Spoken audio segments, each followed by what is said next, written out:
Donc pour préciser quelques notions par rapport aux différences entre routeur simple, routeur filtrant, pare-feu, je vais compléter un petit peu mon schéma de réseau en imaginant que j'ai plusieurs brins de réseau, donc avec des routeurs pour interconnecter tout ça. On peut imaginer quelque chose d'un petit peu plus complet.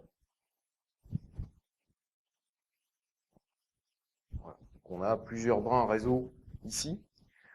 Un routeur simple, son rôle c'est juste d'aiguiller une trame. Il a une adresse IP de destination. Il sait où est la destination, ça c'est important.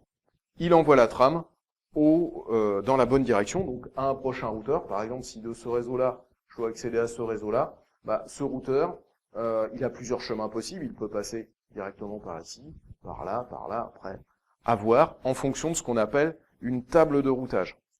Donc il va permettre au routeur de savoir tel sous-réseau, il se trouve dans telle direction, il faut que je parte vers tel routeur pour y accéder.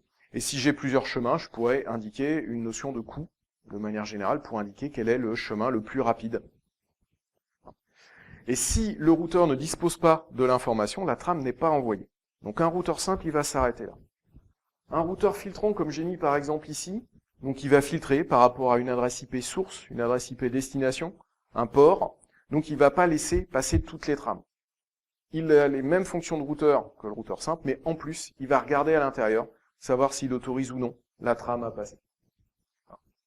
Et le pare-feu va aller un petit peu plus loin. Il va par exemple autoriser une trame à passer en fonction de l'application ou du service concerné, de l'utilisateur. On va au-delà du contenu de la trame. Et donc tout poste Windows en l'occurrence a sa propre table de routage. Donc on va aller la visualiser puisque le but va pas être de configurer un routeur dans le cadre de ce module.